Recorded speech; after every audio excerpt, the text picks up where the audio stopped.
All right, recording. All right, good morning again, and welcome to Tanya lesson. We're at lesson 5, I believe, but still in lesson 3 of the overview, which doesn't matter.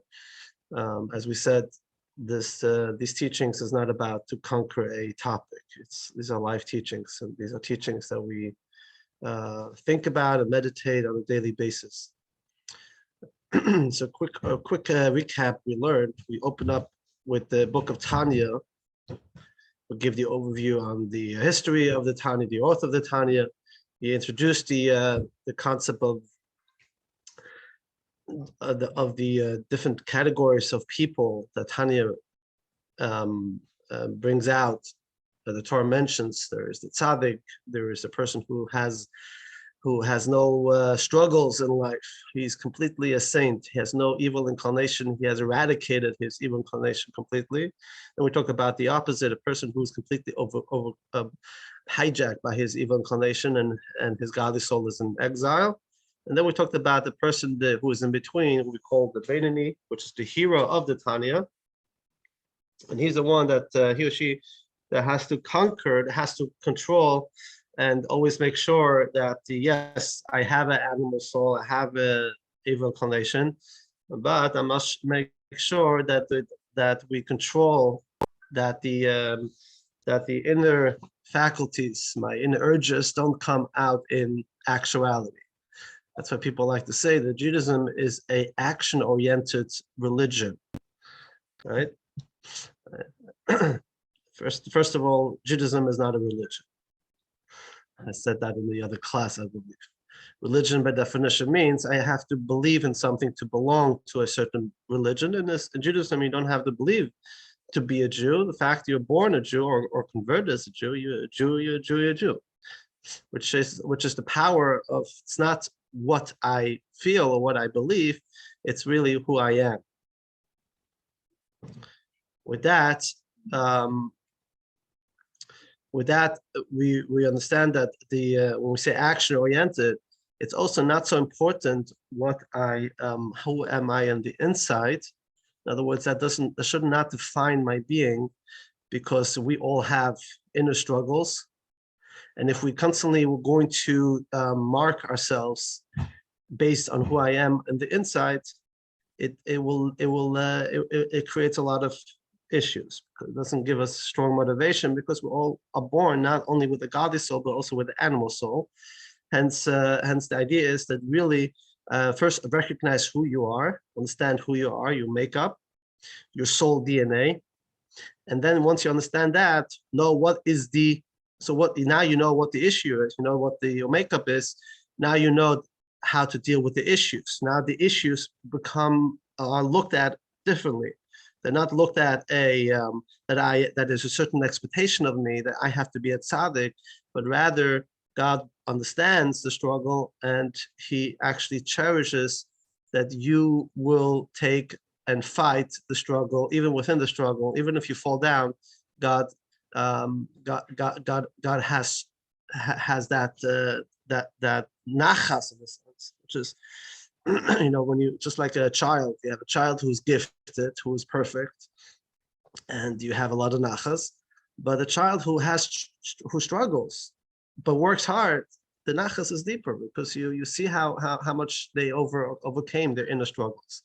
So Hashem has tremendous joy and nachas. They're going to say, why did God create me this way? But the fact that I have the struggle should not put me down, rather it should encourage me, because that is really how God has put me in this world, and has in a sense more joy than from a tzaddik, so to speak. As we learned in the other class, in the JLI class, that somebody who comes back is stronger, is on a higher level than actually a tzaddik. We also introduced the ideas of energies, the holy energies, the unholy energies, the non-holy energy we call klippa. We introduced, and then we went into last week the idea we learned in the other week about mind control, that mind controls the heart. And that was all about really, it boils down, how do I deal with my inner struggles? controlling myself, right? Controlling myself. But we said that that is not a very healthy way to live. I constantly got to control myself because eventually I will platz. Platz means in Yiddish. Huh? No, more than fall down. Explode. Explode. Yes. Then you fall down. So isn't there isn't there a path for me not to constantly be in a life where I need to control myself, but can I actually train myself to transform myself not only on the outside but also on the inside? So we take the analogy of a diet, right? If diets don't really work well if they are just superimposed on you, right? Okay, I have to eat healthy, so I'm going to now cut all these unhealthy habits. It's constant control. Rather, the Alter Rebbe comes in and explains that we do have the possibility for inner transformation, and that is, and he introduces a two path to it. One is called the short way, and one is called the long way. But as he says, the long way is the short way, or the short way is the long way. Meaning, what is the short way and what is the long way? You okay?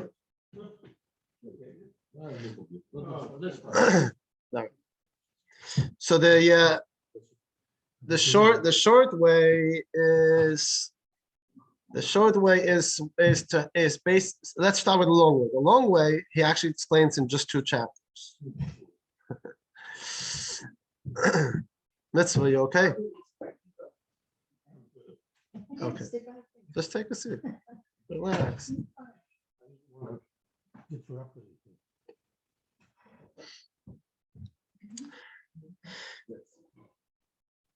The long way is what I like to call the meditative way. It's just to meditate. Meditation, cognitive meditation, meaning to study the greatness, to study about God, to learn more about God. The more you learn about God, the stronger you will start to develop stronger feelings and awareness and consciousness about God. That is not an easy process. That takes time, but it gives you strong results. Now, when I say short way and long way, I want to clarify both ways. We should apply both ways. We're not going to pick one over the other. Rather, we should do both of them. We should try to do both of them. They're really, really amazing tools. So this is the power of meditation, and we're going to do this. We're going to actually learn more about this today. What is this meditation about godliness? Just a spoiler alert. I just got the email that the next JLI course in fall, JLI is the course that we give out. They come out with 3 new courses every year. I was curious, what are they working? It takes them a year, 2 years to develop a course. We get the finished product, but there's a team of scholars and professionals that put things together. And they always trying to find what's the next big topic they want to discuss. So the next course is the 26 biggest questions about God. 26 big questions about God. That's the course. Okay, everybody has questions about God, right? We're going to tackle that straight up. That's the next JLI course. But obviously in Tanya, it's in every chapter. God is a huge topic, right? If we can say that, you can even say that it's a huge topic, right? That's already limiting God. But we are so afraid to tackle the topic of God. Not afraid. By default, when we say God, we say faith. I think faith, right?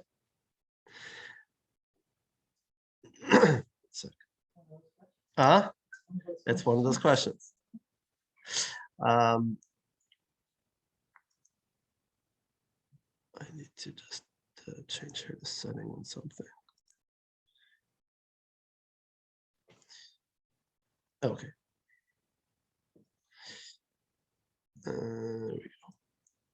All right, so the by default, when I say God, I say faith because we believe in God, or I'm supposed to believe in God, Oh, I was told to believe in God. But we all have questions about God. We all have these big questions. All those questions weakens my faith in a concept called God. So if everything is just faith, in other words, if I just tell you, close your eyes, right, and believe right now that there is this something is flying in the air, right? You can't see it, you can't hear it, just believe it. And you're going to ask one question, but I don't. If it's flying, I should be hearing it, right? Just believe it. Don't believe. Don't ask questions, right? So automatically, your brain now is told, okay, got to shut my my brain function, and I must put up a big sign, a big banner on my brain. I believe there's a UFO flying here over Chabad. It's nice. It sounds great. Maybe it can make me feel good. I can now meditate and of a certain type of illusion that I was told to believe in. And also it tells me not to question. It tells me questions actually is verboten. It is treif. It derails the entire premise. And that is the problem when we talk about God, because we are kind of in society, that's how society perceives God to be. It's some type of powerful being that we can answer any questions. We just could believe it. And a lot of people believe in it, right? Why do we believe in it? Because how else do you explain things that happen? How else do you just, okay, and hallelujah, and we all do. Judaism takes a very different approach. And that's really we want to tackle that. Just close it. Judaism says, interesting, Maimonides, who was the one of the greatest Jewish scholars who lived 1,000 years ago. And he basically, what was unique about Maimonides? There were many great scholars like Rashi and Ramban, hundreds of different scholars, Rabbi Akiva. Maimonides was unique that he actually had he had a beautiful way of writing and explaining Torah. And his uniqueness is that he took every mitzvah and wrote it out in very clear, very clear.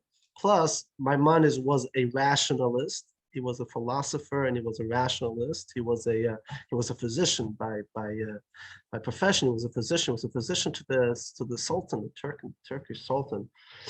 When it comes to the first mitzvah in the 10 Commandments, which we're going to read today about in class, the mitzvah is I am the Lord, right? First commandment is I am the Lord. Anochi Hashem Elokecha. I am the Lord who took you out of Egypt.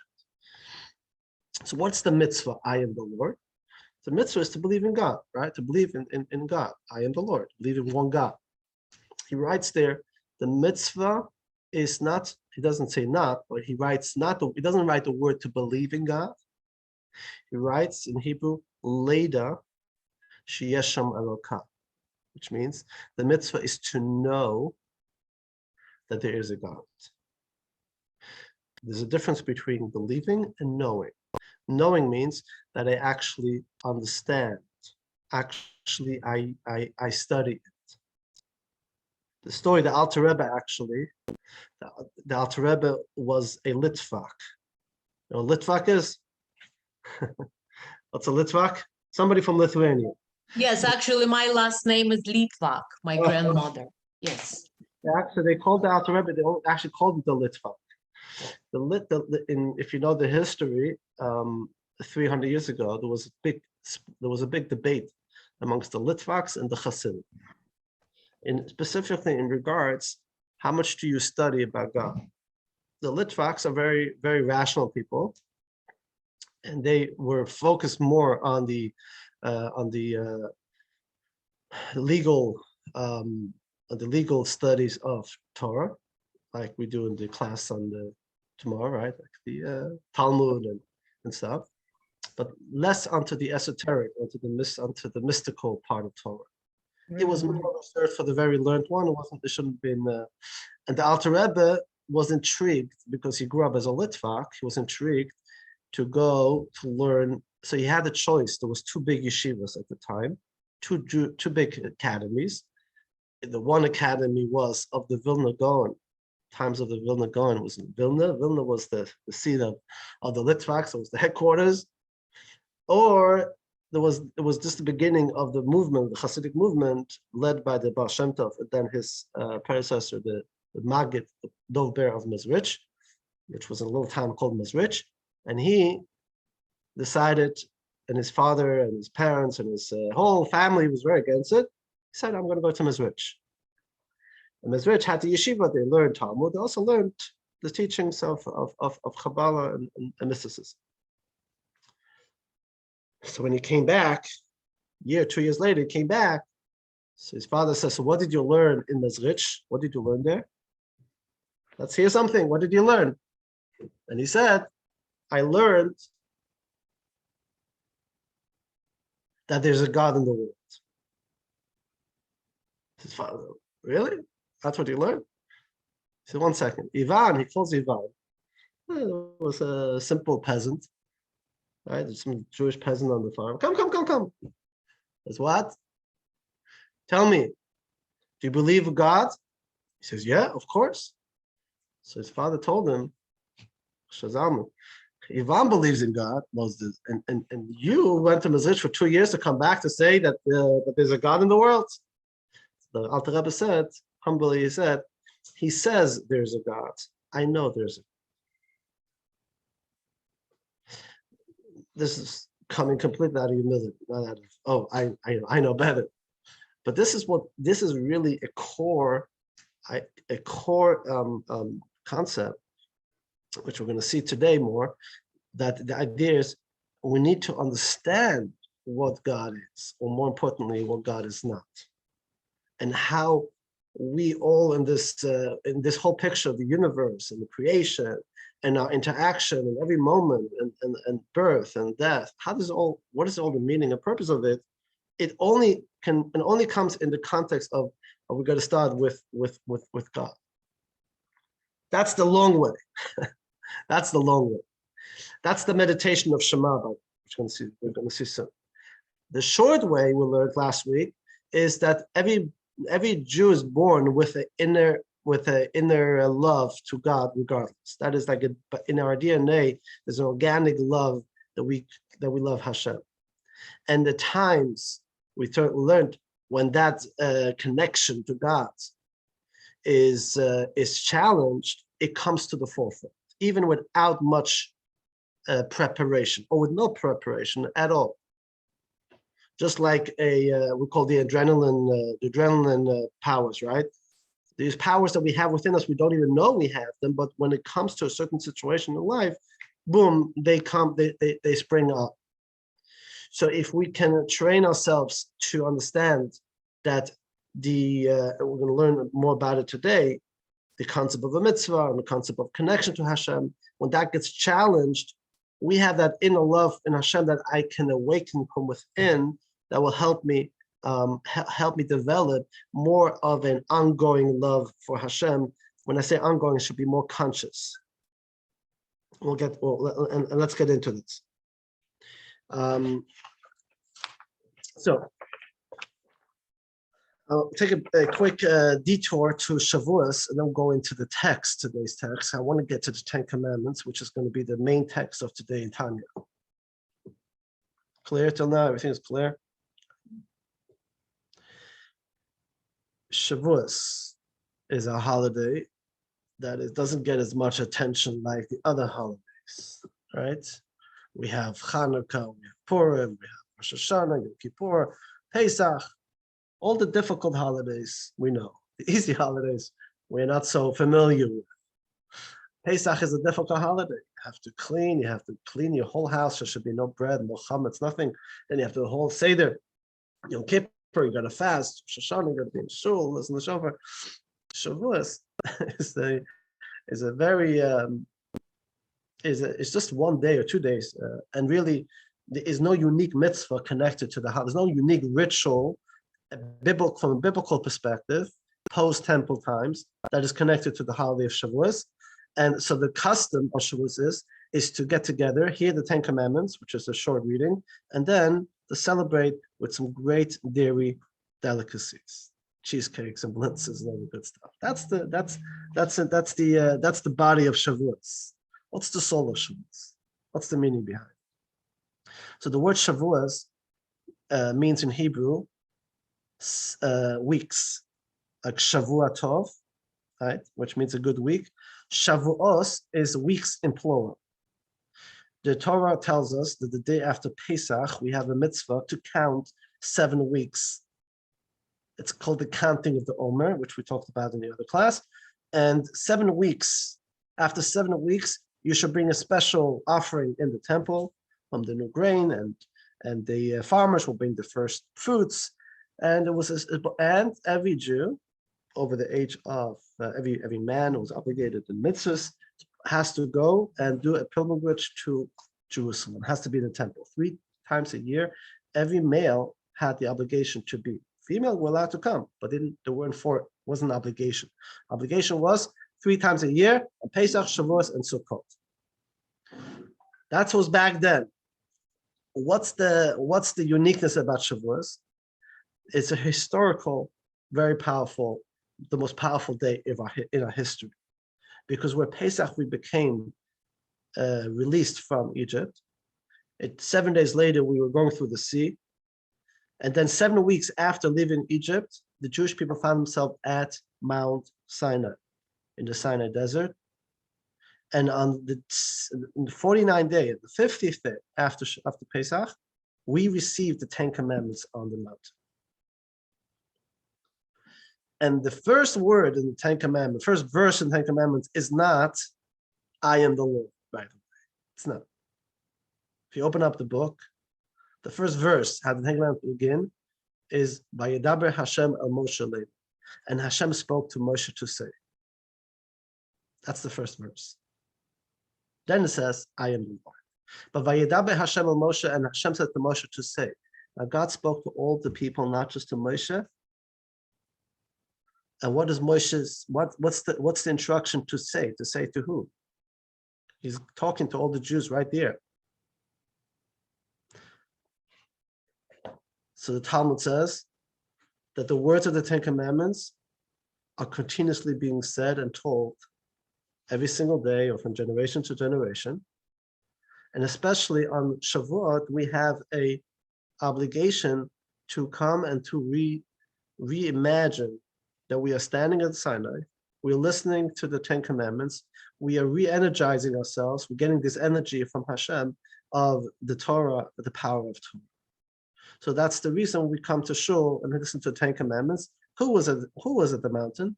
Everybody was at the mountain. Every single Jew that left Egypt was at the mountain. How many people were there? The census, there's a census in Torah that they counted. Moshe counted the men that had to go into the army. 603,000 people that were eligible to go to the army, which were men between the age of 20 and 60, excluded the tribe of Levi, who did not go to the war, right? So you have about another 50 or 60,000 of Levites. These are just men between 20 and 60. So just take an easy calculation. Imagine everybody had a spouse, right? That makes already 1.2 million. Imagine everybody had at least 1, 2 child. They had more children than that, right? So there were millions of people there. So approximately 3 million minimum of people that were stood around the mountain hearing God's words. And here's really the powerful idea. God said not only were the people who lived then present at Sinai, but all the souls that are going to be born in future generations were present at Sinai. That's the reason when you get married, we do a chuppah. Why do we do a chuppah? What's the chuppah? The chuppah resembles the standing at Sinai, where the cloud was hovering above the Jewish people. What is it under the chuppah? My soul comes together to my soulmate. We have met once before. Where? At Sinai. We were all present at Sinai. We once met. There's actually a dating website, a Jewish dating website called metatssinai.com. Look at it. We resemble things under the chuppah. That is the idea that the divine presence comes into our family, comes into the home, into this marriage. The ring, the going around 7 times, all these details. It's a very meaningful, powerful experience that we are reenacting. So Shavuos, in a sense, is a marriage between God and the Jewish people. The Torah is our contract. The Torah is our contract. And that's why it goes into the first tablet, second tablet story of when the Jews 40 days later violated the contract, right? They worshiped an idol. What did Moshe do? He smashed the tablets. He smashed the contract.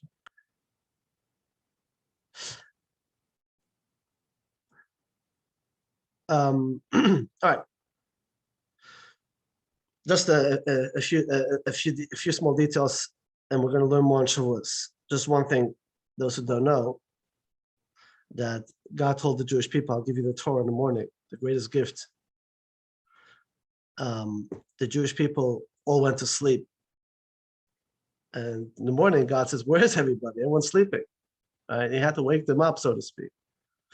God wasn't happy that we went to sleep, because if we're getting such a big gift, if you're going to get tomorrow $1 billion, right? I don't think you're going to be sleeping well the night before, or you're just going to go to sleep, or maybe you will. Right? The excitement should not have made you go to sleep, but it's also a spiritual component. But the reason I'm saying this is because, as a result, we have accustomed to stay up the night before Shavuos and study Torah. This is a 1,000-year-old tradition. So we're going to have a special class here on Saturday night from 10 p.m. to 12 a.m. at least, if you want to go on. And we're going to discuss more of the 10 Commandments in details, and some of the Hebrew letters. Have a little presentation on the Hebrew letters that were found in the 10 Commandments. All right, so let's get into the topic is really the power of the mitzvah. Power of the mitzvah. So if you have your PDF, it will be on page 52, text 6. Anyone on Zoom doesn't have a PDF? Okay. I'm gonna bring it up on the Zoom so you can watch it.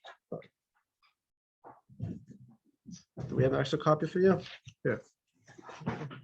Huh? Okay, that's how I got it.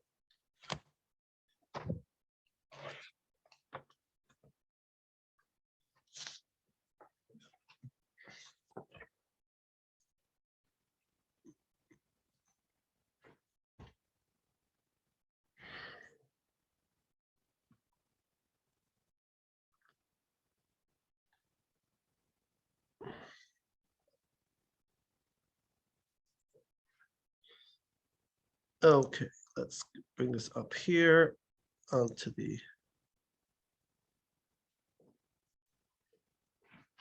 share screen. There we go.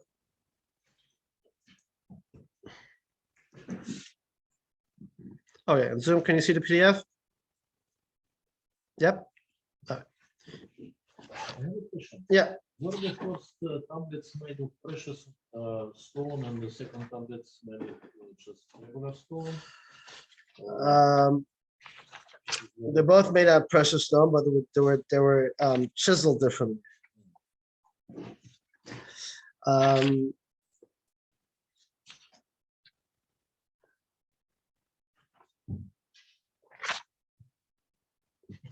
Before we start reading text 6, we need to understand what is the idea of a mitzvah. This is a super important concept, and will change. If we understand this, you'll change your entire approach to a mitzvah. So, the first point, that by definition, we think mitzvah as a commandment. Right? Mitzvah means a commandment. Mitzvah is not a good deed. That's a big mistake. People just translate mitzvah as a good deed. A good deed is a mitzvah, but a mitzvah is not a good deed. There's many mitzvahs that have nothing to do with a good deed. We have 613 mitzvahs. We have the 10 Commandments, which in essence are really 10 categories of mitzvahs And then throughout the Torah, God gave us 613 commandments, 613 mitzvahs. So mitzvah commandment is by definition means I tell you something to do and you do it. Most times, if you tell me something to do, you've got to tell me why. But why? If I understand why, I will do it. I don't understand why. It depends who is asking me to do it. If it's my parent, I still do it. If it's a spouse, I still do it, right?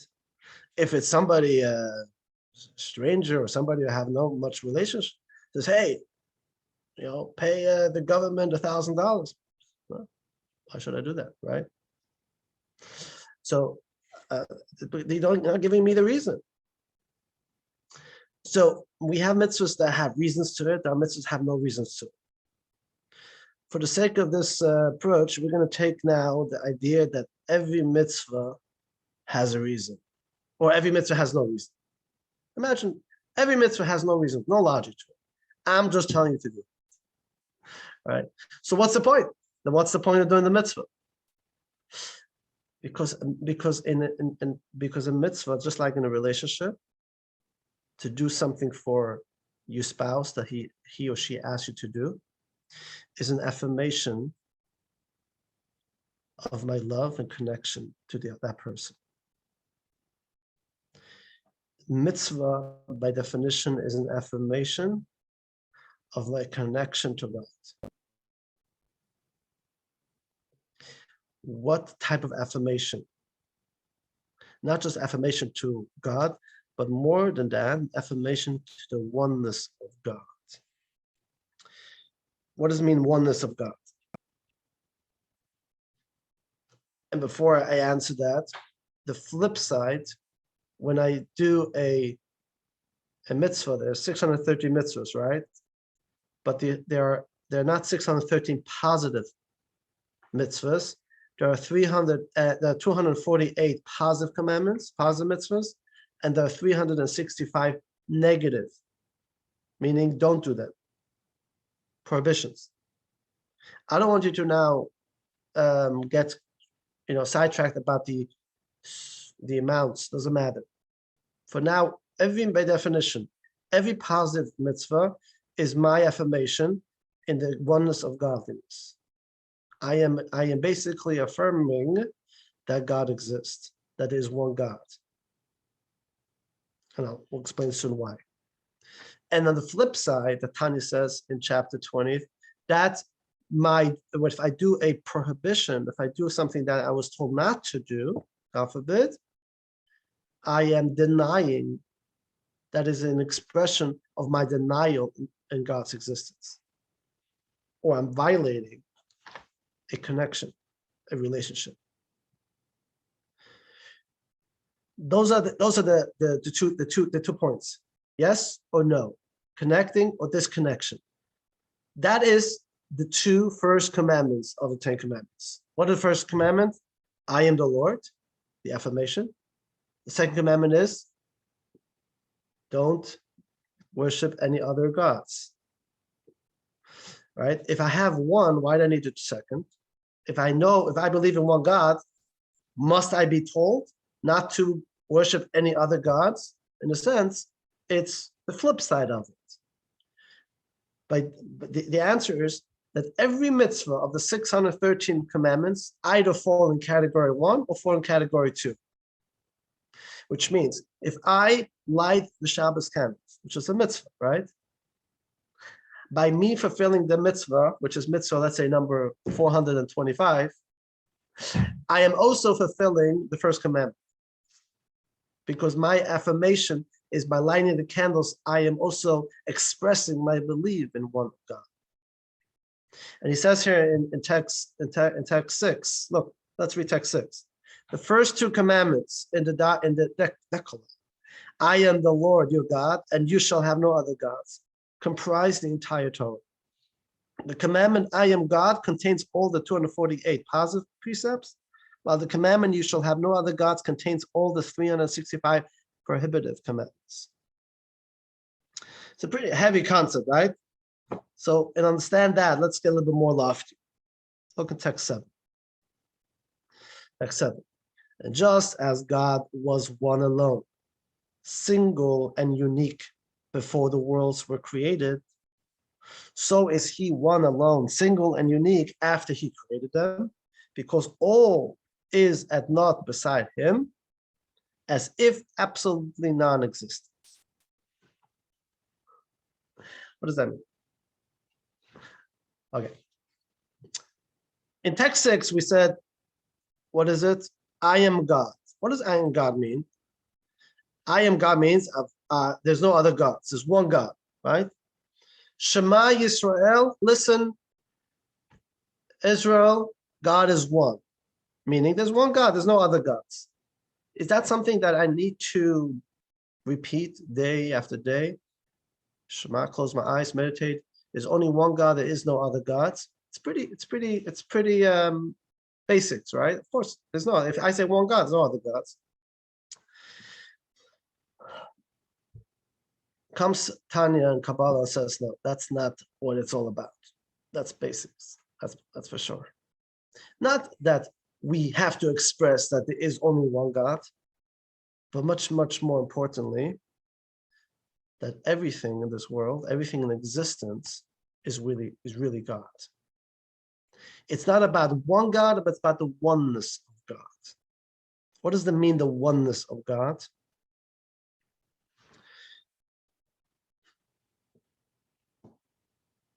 God created the world, right? Did God exist before the world was created? Yes. Is God absolute? Yes. Is God missing anything?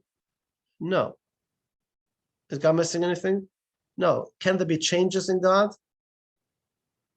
We assume not. We assume not. Okay. Let's say, okay, we assume not, right? God is all powerful, all knowing, all loving, all benevolent, but also God is infinite, and God is complete. There's nothing missing in God. So, which means there is no changes. God is eternal. There's no changes. There's no old God, new God. It's all complete. When God created the universe, was there a change in God? Did something change in God? No. No. Anybody say it differently? Huh? Yes. We don't know. Okay. You say yes? Yes. Why yes? Because in a sense, before there was no world, and now there is a world, right? Even if the world is a little speck, which it really is, right? It's a tiny little speck. But before there was no speck, now there's a speck. So there's, in a sense, there's God now and there's a world, correct? So there is a change. Maybe it didn't change in the essence of God, but God created something. So now there is God plus a universe. That is the mistake. That's what we think it is. That there's a world, there's God, and now there's a world. And they do two beautiful separate entities. God created a world. He did it, right? So there's two separate entities, which means that that they don't have to align with each other. Comes the Torah and teaches that in essence, there has absolutely no change in God, which means that the world truly is not a true independent existence. It is rather something God created, but it's completely 100% one with God, meaning that it is not a separate entity. The problem is that I don't see it this way.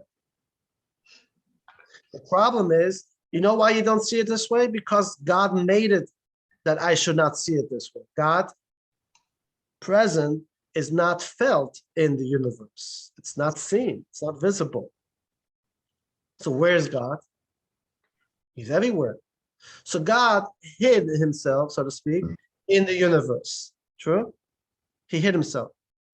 So God himself created a world that demonstrates that, look, I am a independent existence, and maybe God created me a while ago, billions of years ago, but God and the world are two different entities. The Jewish affirmation of Shema Yisrael is to counter that, is to say, Shema Yisrael, listen Israel, Hashem Elokeinu Hashem Echad, that everything that we see, our entire existence, is really one with God. We are not an independent existence. So evil is one with God. Wait, Misery is one no, with God. wait. Really, Otherwise, one it second. wouldn't One second. Do me a favor. Good question, but do me a favor. Let's not derail the entire premise based on evil, because evil in essence is not a true existence. Kabbalah teaches that. But it's only an existence in our perception. It's not a true existence. Why is it here? Because we do see it. It's real for us. It's because of freedom of choice. But one second, okay? Let's go slowly. This is a very deep concept. I want to go slow. And then we're going to ask that question.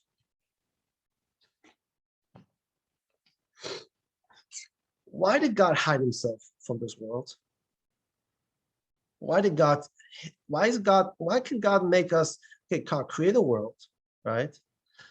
Create a universe. He wants to create a world. That's what he wanted. He created, right?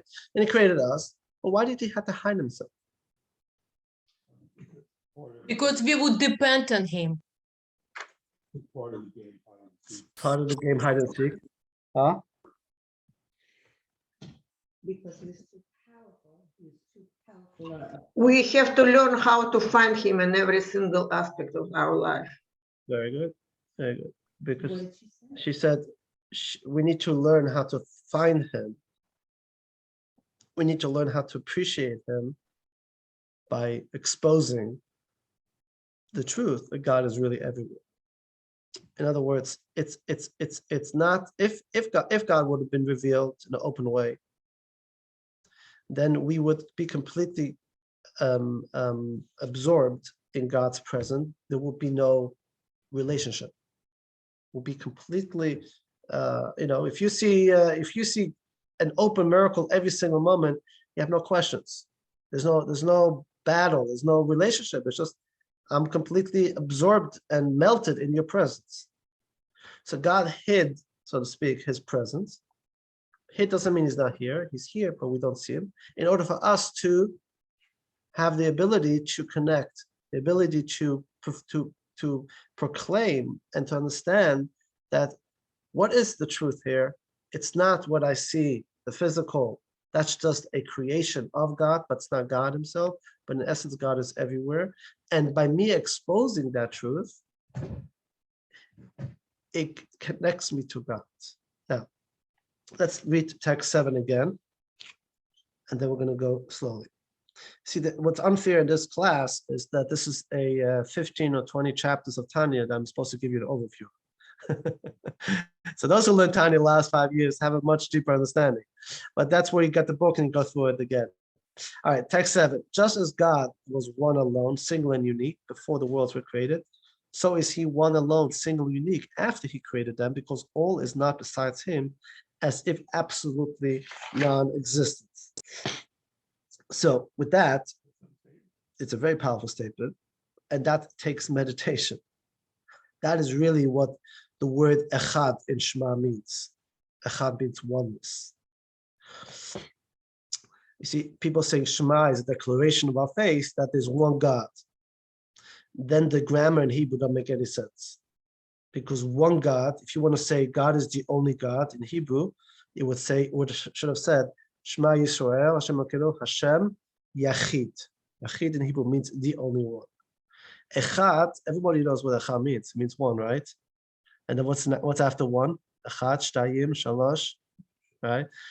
You start counting. 1, 2, 3. Huh? Arba, chamesh. You only say the word echad in Hebrew when there is a second. If you want to say the only, you say yachid. So this is exactly it. If the teaching, if the meditation will be, I need to declare every day that there's only one God and there's no other gods, then it would say Yachid. But that's not the teaching. That's not what it says.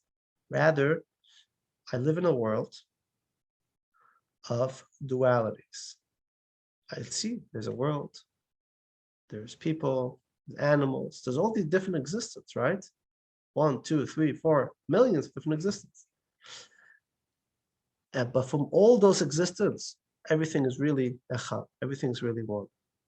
It all stems from the one God.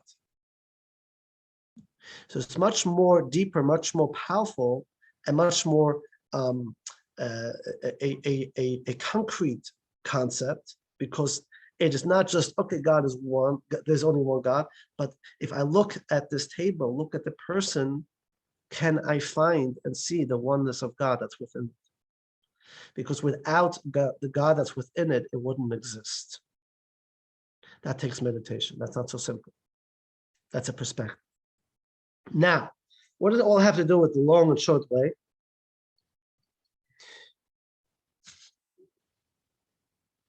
Let's do one more text, text 8. Text 8 is as follows. This is another powerful text. For God, nothing whatsoever was changed by having created. The change exists only from the perspective of the created beings, who receive their life force from him by means of numerous and various contractions, so that the created being can derive their life force and existence without losing their identity. Yet in regards to God, no concealment or veil hides or obscures anything from him. For the contractions and the veils, which in Hebrew, in Kabbalah is called tzimtzum, are not things distinct from him, heaven forfend, but are rather like the turtle whose garment, i.e. his shell, is part of his own body.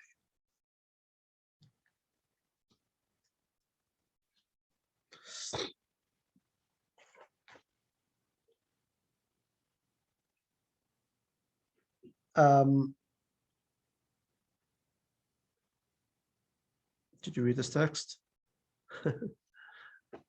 What does it mean? It means as follows.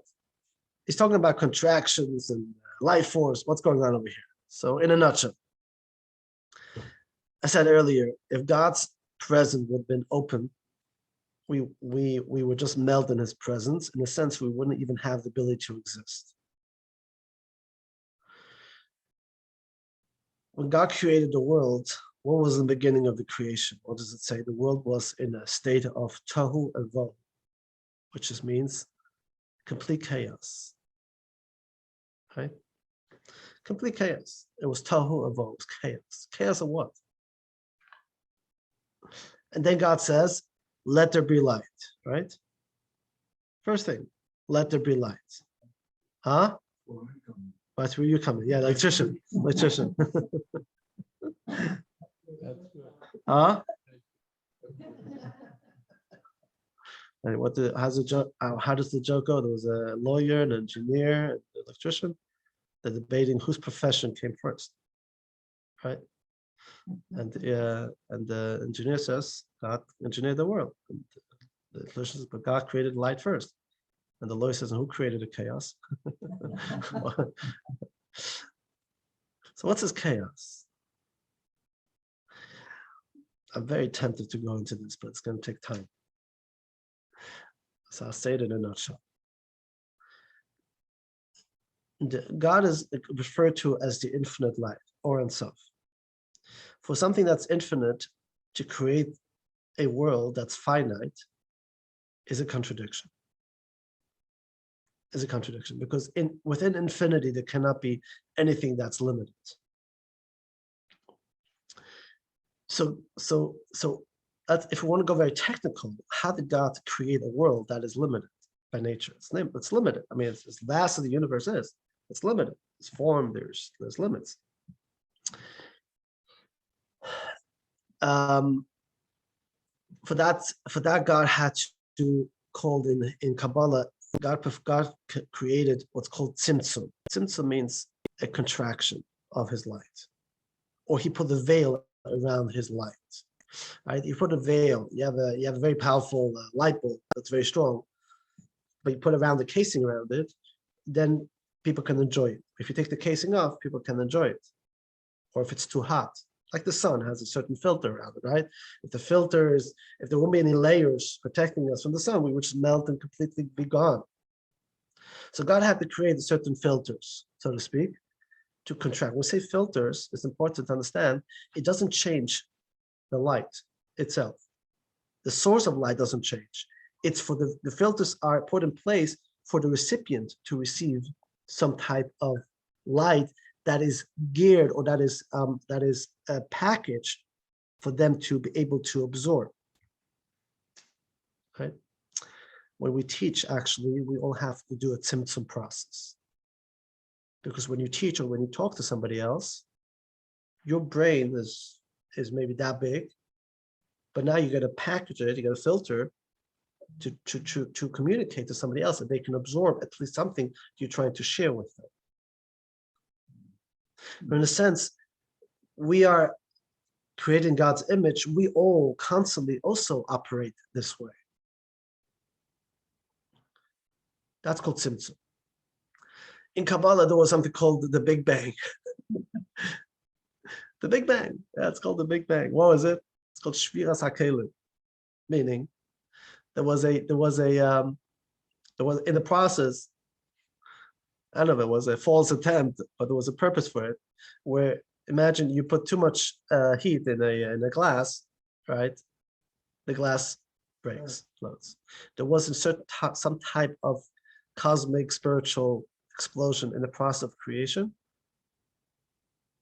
and that's tohu vahu.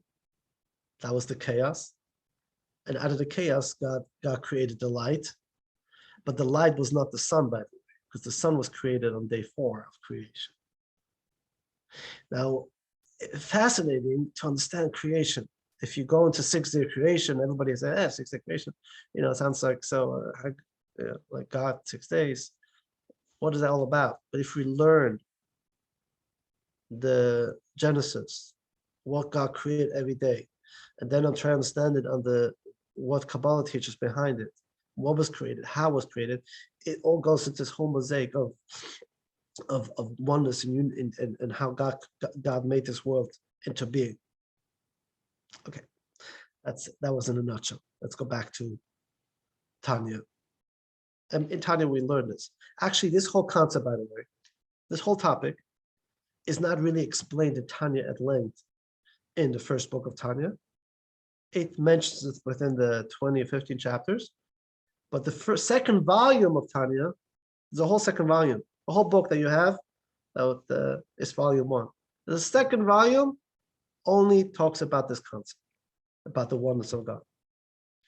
And if we finish that in chapter 42, we'll get there. We finish chapter 53, maybe we'll be encouraged to learn more in volume 2. Okay. As you see, these are huge topics we know very little about, and it's hard to wrap our brain around. We need to go step by step by step by step. This is a lifelong, really. But this is where the teaching of Hasidus is really all about. That's where it's at. That's where the core is. And before I take questions, I want to get to the meat of this.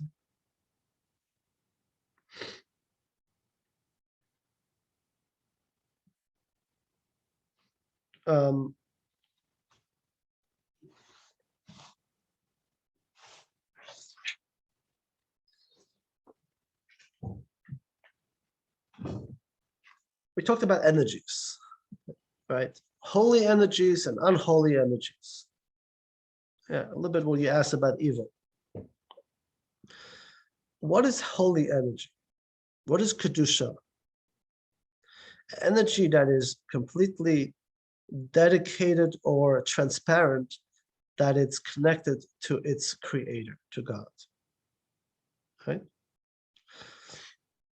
Unholy energy is energy that denies the existence of God.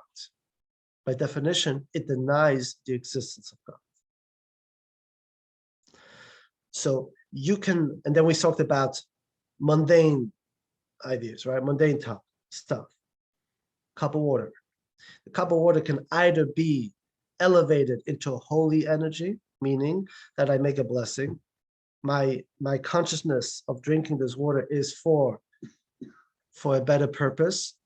So my drinking is now expressing what? That there is a God in the world. Simple as that. If I take something that is forbidden, that's something that's forbidden, then I am now expressing that God does not exist in this world. Otherwise, I wouldn't do it.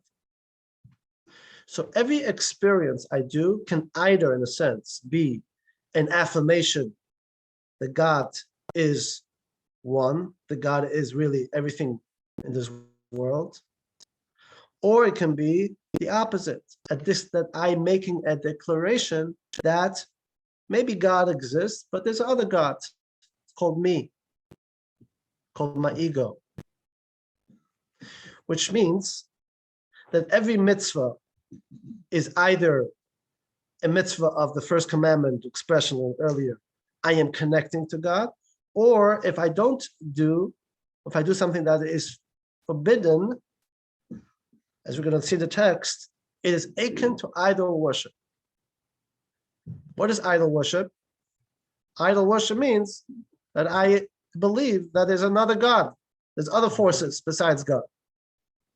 Right?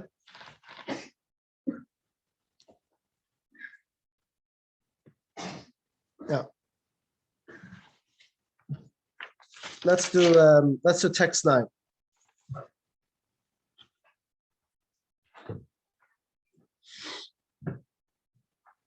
Unholiness does not surrender itself at all to the holiness of God. That is why the sages said that arrogance is truly tantamount to idolatry.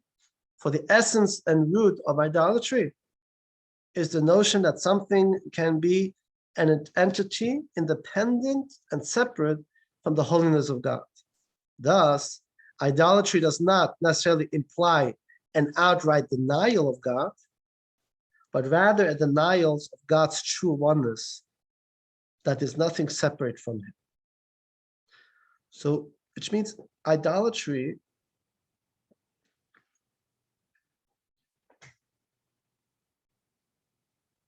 does not have to be just a denial of God.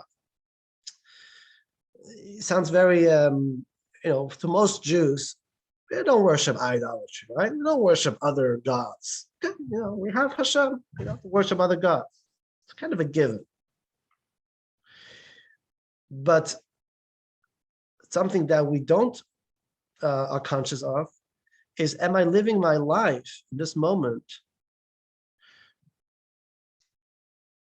with the idea, with the belief of God's true oneness?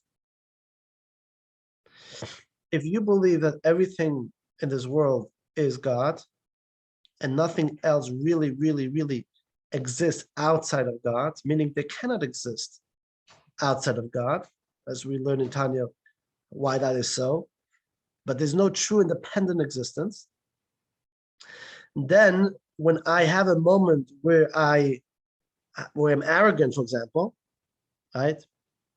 Ego means I believe that I am also an existence, and my existence is independent, not dependent, independent of God's existence. That is a form of idol worship. Okay, fine. So what? Okay, so big deal. So what is this so bad? So it's not a matter if it's so bad or not. It's definitely not a good thing to have ego and be arrogant, right? But what does it have to do with God?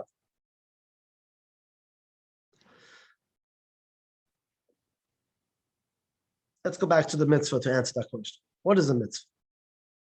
So the mitzvah is, we said, a commandment. Mitzvah means a connection, affirmation. But there's one more thing I didn't express, and that is mitzvah is the will of God. The will of God. What does it mean, the will of God? What is the will anyways?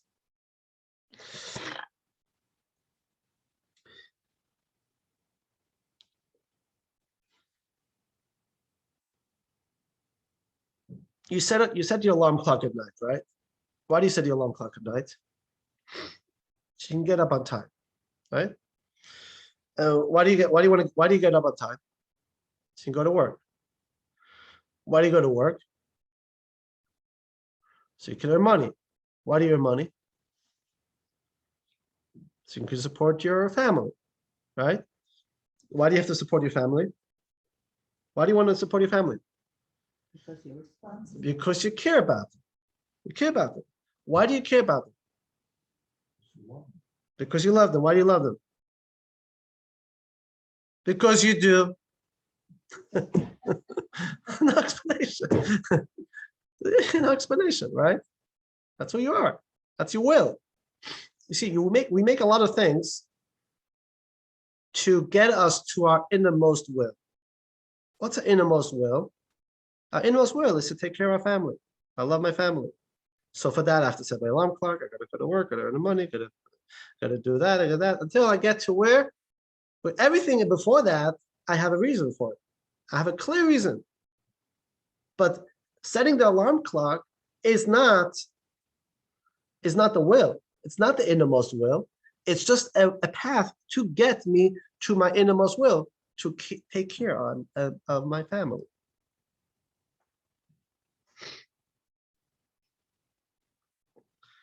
Right? So do you want to go to work? We hope so. Huh? Do you want to set your alarm clock? Sometimes. A couple times, huh? Not everyone has a family. They love themselves. Okay, that's also one. That's also one, right? But all of those things are just wants that are contingent to get us to our innermost will. So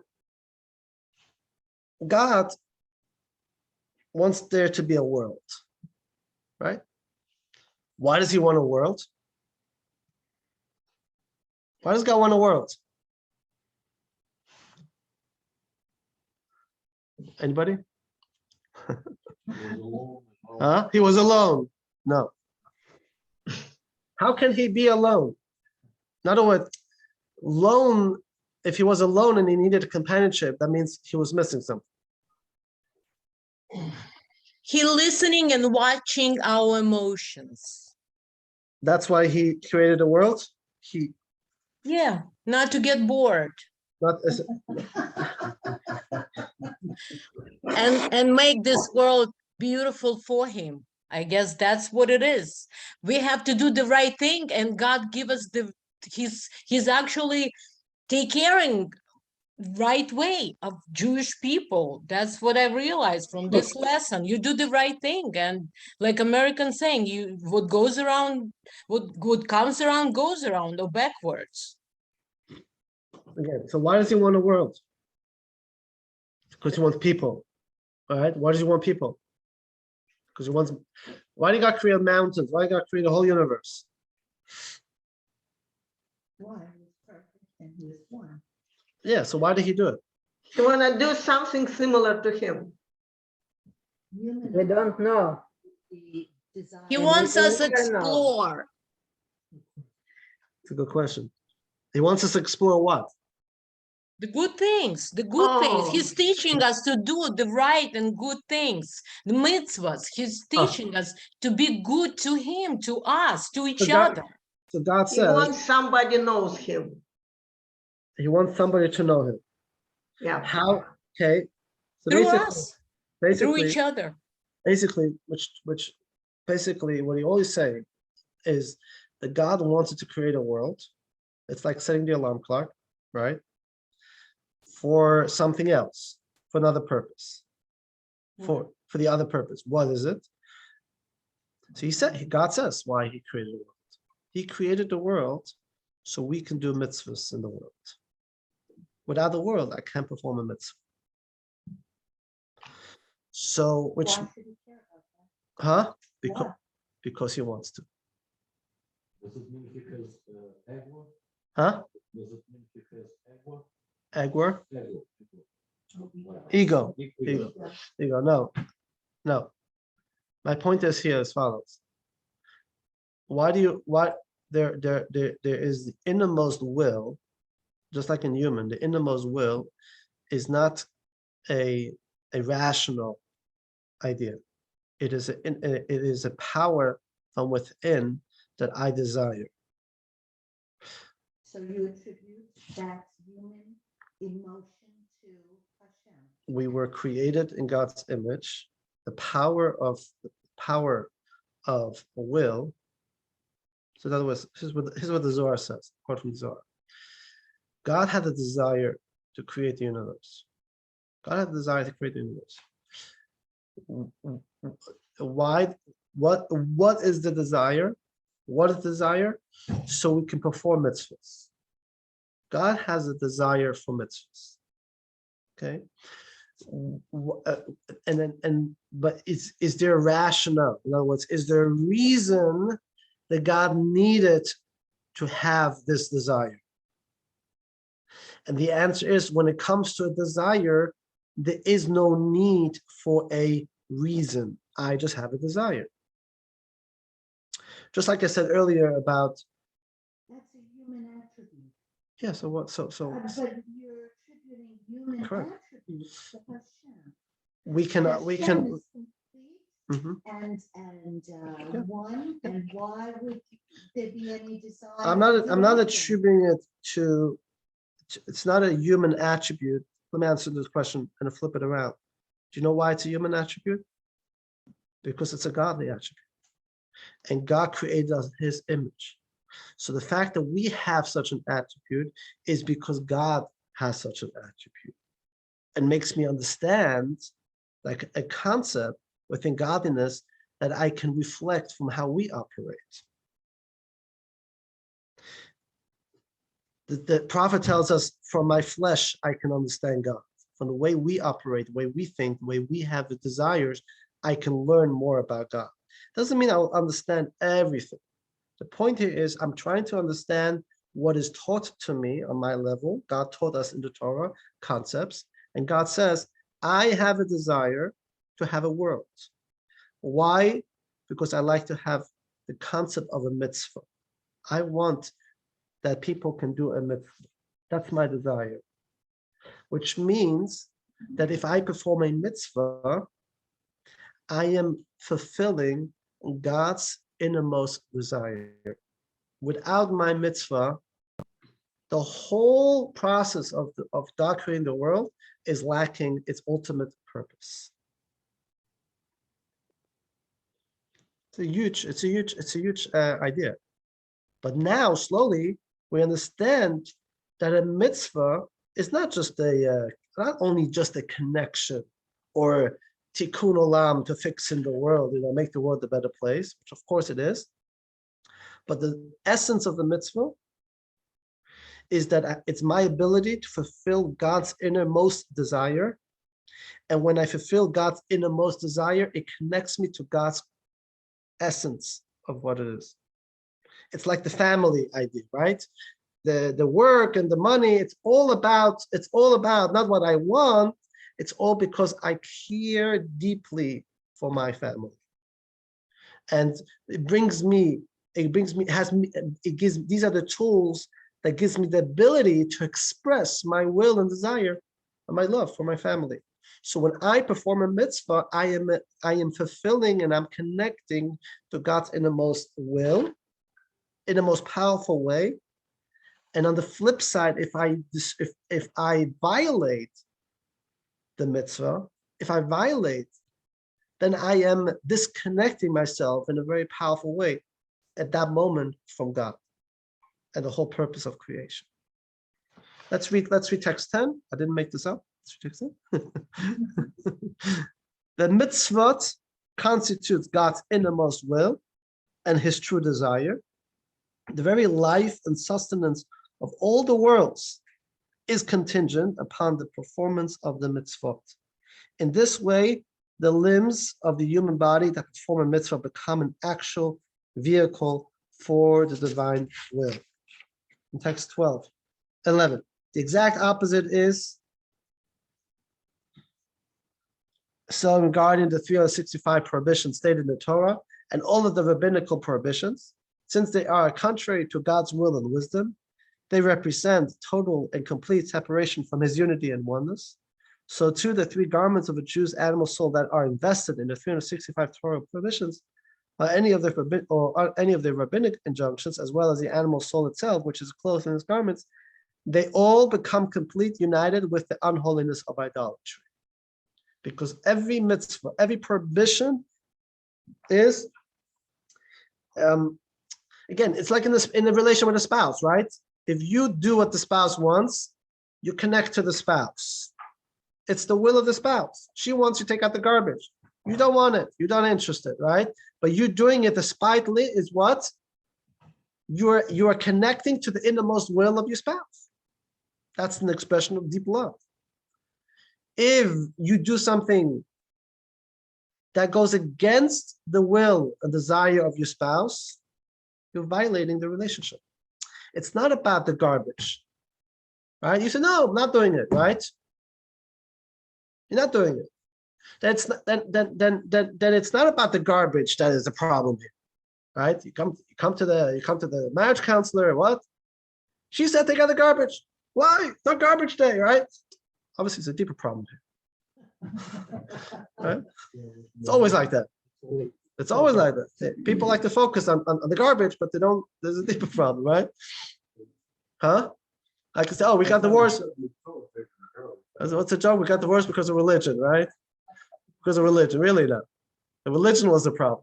No, this was an expression of it. But the point is, and that's that us doing a mitzvah is such a powerful moment because it's my deepest expression of my love to Hashem.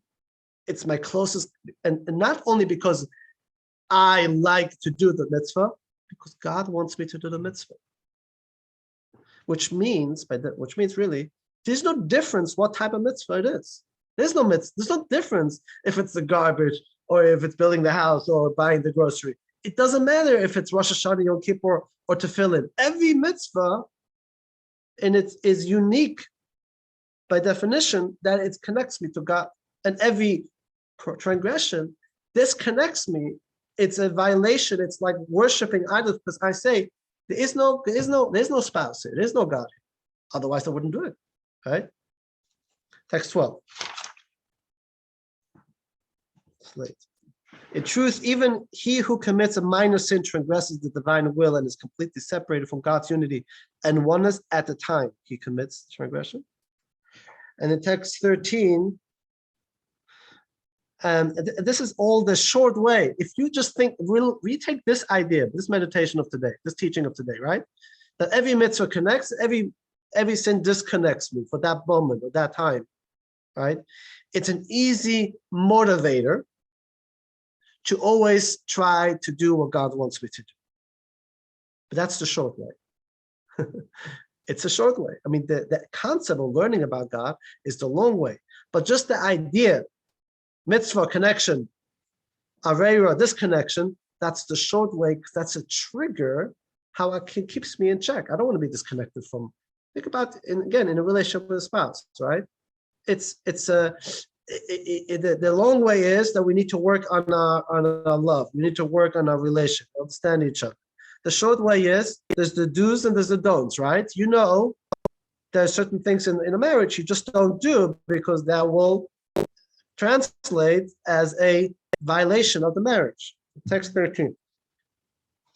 At any time and moment, a person can arouse his love of the one God that is undoubtedly latent in his heart. This is another powerful thing. It doesn't need much meditation or preparation. You taking out the garbage, right? Your wife will love you. You buying her a little flower is such a powerful experience. It doesn't take, you don't have to take her to the Bahamas and spend $10,000, right? It's just a little card. So that time and moment, same thing with Hashem. A person can arouse his love of the one God that is undoubtedly latent in his heart. This is the meaning of it is near to you in your heart.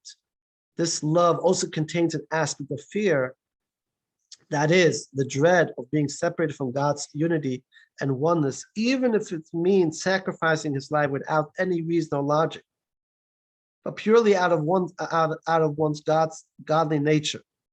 Surely it is far easier to subdue one's appetites than to endure the suffering of death. Yet he would readily do that if needed to be. People give up their lives for God, even if there were not very super spiritual people. He will thus be moved to obey God's will, even when it concerns a minor rabbinic prohibition, since at the time that he does the forbidden act, he becomes separated from God's unity just as much as through actual idolatry. I don't want you to get carried about the rabbinic prohibition. Any prohibition, let's forget rabbinic for a moment. Any prohibition. And now, text 14.